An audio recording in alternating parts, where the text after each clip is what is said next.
Good morning, AB community. It is me, Aaron Espinosa, and today I would like to discuss to you an overview of management and organization. So first, let's talk about management. Ano nga ba ang management? So management defines as the achievement of a community and an organization. So to put it in a simpler way, ang management is how you lead and how you organize the community, the group, and how you plan things out, and kumbaga it's how you take care of the process of the whole team. Kumbaga you manage them, you provide the system they need. Kaya nga ang management is really important when it comes to a community, to an incorporated. Kailangan you have good management. So ano nga ba ang mga functions ng management? First is decision making. It determines the decision making in different objectives, in different alternative solutions.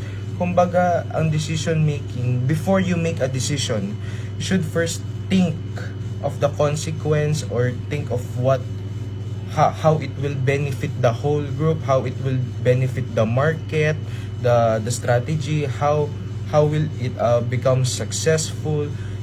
Let's say yes, may mga times talaga na where we will have bad decisions, maybe good pero fail din pala, may mga ganun talaga. But it is really important if pinag-aaralan at pinag-iisipan mabuti ang mga desisyon before you take initiative. Number 2, planning. So what is planning? Planning is the establishment of an objective. So connected with decision making, before you make a decision, bago ka gumawa ng desisyon, dapat pinag-aaralan muna, dapat pinagpaplanuhan muna. You should plan first before you take initiative. Kasi what if you take initiative pero mali ang nangyari, mali ang consequence? Kasi you didn't plan it well, di mo pinag-isipan mabuti. So it's better to plan first before you do something. Kasi you need first, like I said, sa decision making, you need first to think of the consequence of how it will benefit at kung saan pagtutunguhan ng decision mo. Kaya in every decision, you need planning. Number 3, staffing. So what is staffing? So staffing is the process of recruiting, of hiring employees, staffs, workers. So nandito na tayo sa part na magre-recruit at mag-hire na tayo ng mga magtatrabaho para sa atin. So in a management, dapat may mga workers ka talaga. Like it doesn't matter kung gaano ka pa katalino, gaano ka pa kagaling, gaano ka pa ka-resourceful, dapat may tutulong at may tutulong dapat sa iyo. Dapat may mga workers ka talaga kasi trust me, you cannot handle it alone. So going back to staffing is, like I said, the process of recruiting. So when you recruit someone, you should first consider what they're good at and what are their interests. Kasi, for example, you're trying to hire someone or recruit at magaling siya sa finance. So saan mo siya dapat ilagay? Ilalagay mo siya sa finance, kumbaga sa kumpanya mo, ilalagay mo siya dun sa finance. Huwag mo siyang pipilitin sa isang posisyon na ayaw nila or hindi nila kaya. So, if yun nga, magaling siya sa finance, ilagay mo siya dun sa finance nyo. Gawin nyo siyang accountant or yung IT nyo, di ba? So, I think napaka-importante nung alam natin yung mga kakayahan ng ating mga workers at mga ating, ating kagrupo. Kasi that's how we will build a good management, is we know each other. Okay, number 4, organizing. Kaya sa organizing, like I said, konektado na yan sa decision making, planning, and staffing. Ngayon, number 4, organizing. Konektado yan lahat. Sa pag-organize, you should know the steps at yung mga spots at yung mga slots na needed at the system needed for your community, for your business. Dapat hindi lang basta may lagay lang, hindi lang basta may ma-produce lang, dapat in order siya, dapat maayos, kumbaga yung mabilis siyang magawa at naiintindihan. Kaya in a community, you need to be organized, hindi yung magulo. Okay guys, number 5, communicating. So ano nga ba ang communicating? It refers to transferring an information from one to another. To lagi itong sinasabi ng tatay ko, for you to succeed in life, you must first learn how to master the art of communication. Lalo na sa isang community, sa isang company. Napaka-importante ng komunikasyon kasi para magkakaintindihan kayo. Kasi without communication, without proper communication, wala. You guys will lack knowledge, you guys will lack ideas on how to grow your business and how to grow your community. Kasi hindi nga kayo nagkakaintindihan eh. Like from my previous videos, like kung sinasabi sa inyo yung open-mindedness. Kailangan for you to excel at a problem, lalo na sa loob ng community, you first have to communicate, to cooperate with all of them para makuha nyo lahat ng ideas, lahat ng resources, system, at magamit ito para masolusyonan ang problema nyo. At in that case, para gawin yon, of course, you need to have your communicating skills.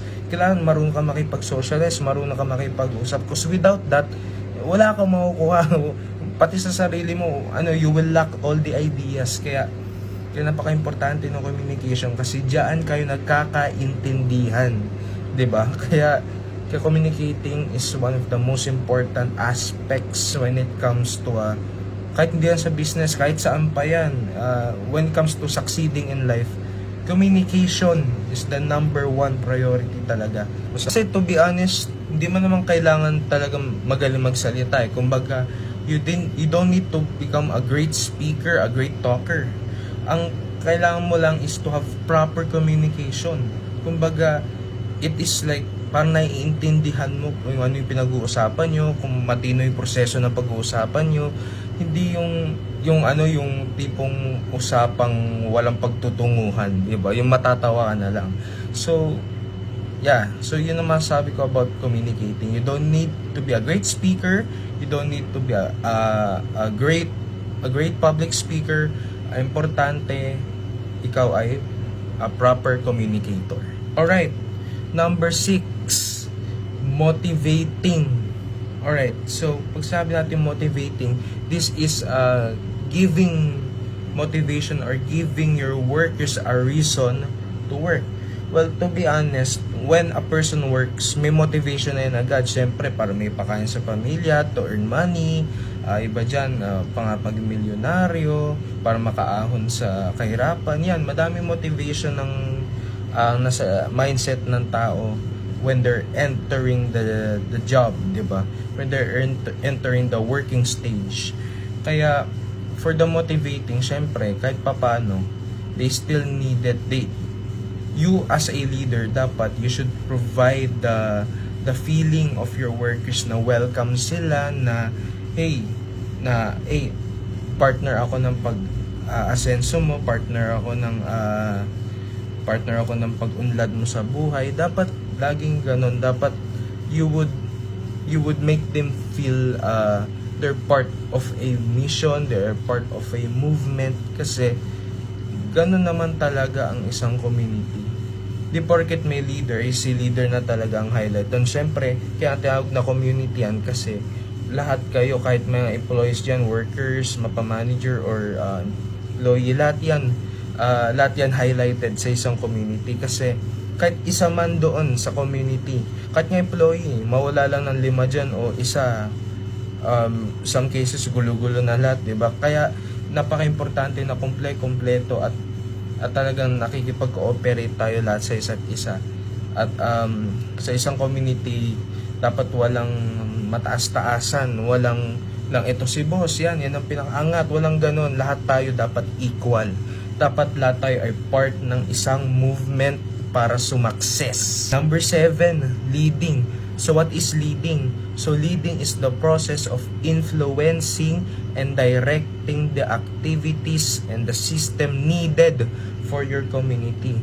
So for leading, you being a leader, it is your responsibility to influence and to direct the system that everyone needs. Kaya nga, napaka-importante ng isang leader kasi as a leader at yung mga workers mo, they look up to you kasi you lead them. Kumbaga, ikaw ang representative nila. So dapat you should show good influence and show them that hard work is the key. Kumbaga, hindi lang sila ang nag-iisa sa pag-grind, sa pag-level up dito sa company or sa community.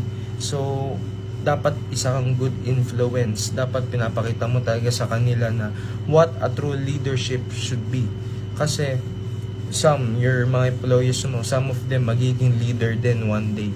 So, dapat ipapakita mo talaga sa kanila ang proper leader sa isang management, sa isang community. Number 8, controlling. So what is controlling? So controlling is the process of directing and monitoring the activities and the things happening in an organization. Connecting with number 7, leading. For you as a leader, dapat marunong ka, dapat magaling ka mag-control ng mga parts ng community mo. You should not just focus on one thing. Kumbaga, let's say sa company mo, si finance, dahil nasa kanila lang yung pera, dahil sila yung nagko-control sa pera, doon ka na lang magfo-focus, doon mo na lang i-control yung kumbaga yung management skills mo. Hindi dapat ganun. Dapat kahit bawa may motivational speakers ka dyan, may mga training team ka dyan, may ano ka dyan, may mga call center ka dyan, dapat you should focus on every aspect of your community. Kasi like I said, paulit-ulit ko sinasabi, ang community, kaya tinawag na community yan kasi halo-halo kayo dyan. You guys are an economy, halo-halo kayo dyan. So kayo guys ang nagkakaintindihan at kayo din ang magtutulungan. So as a leader, leading all those aspects in the community, in the economy, it is your job. It is your job to control all of them para maayos ang proseso na pag-level up nyo. Kasi as a leader, talagang mabigat at malaking responsibilidad yan. Kasi not all your employees, not all your leaders, kumbaga, yung mga vice presidents mo, yung mga manager mo, kahit sila, they cannot handle it alone. They need your advice and your system. Kaya napaka-importante talaga yung pagiging open-minded talaga. Paulit-ulit ko sinasabi yun. Ang pagiging open-minded, dapat open ka sa lahat. Dapat lahat yan nakokontrol mo. Dapat lahat gamay mo. Kaya as a leader, everyone looks up to you. Kaya being a leader, it is your job to show the future leaders on what a leader really should be and what a good management should be. Kaya napaka-importante, lalo na tong number 9. Number 9, effectiveness. Sa lahat ng ginagawa mo, dapat effective. Dapat pumapasok sa mindset nila, sa puso nila. Because if you give something like a knowledge, if you pass the knowledge to them, dapat effective yon, dapat na nakukuha nila yun, dapat nai-input nila sa isip yon, at they will share it to the others, to the young generation, at para as days goes by, as the moments goes by, lumaki ang community nyo, at may mga young ones, dala-dala nila ang knowledge na naibigay mo sa community mo. Kasi yung knowledge pang araw-araw yan, it is a lifetime need to success in life, which is ang knowledge at ang effectiveness, ang system. Kaya yun, grabe. So 9 steps, 9 functions ang ating napag-usapan pagdating sa overview ng management in an organization, at this explains what is a good management. So kailangan tandaan natin itong siyam na to, itong 9 functions, kasi in a community, ito talaga ang pinakakailangan natin. Kasi for you to succeed, you need all the resources you need. Okay, so guys, thank you again for listening to this topic, to this discussion. Madami pa tayong pag-uusapan. So it is me, Aaron Espinosa, happy to serve you all and happy to guide you all. Alright, I'll see you in the next one. Peace.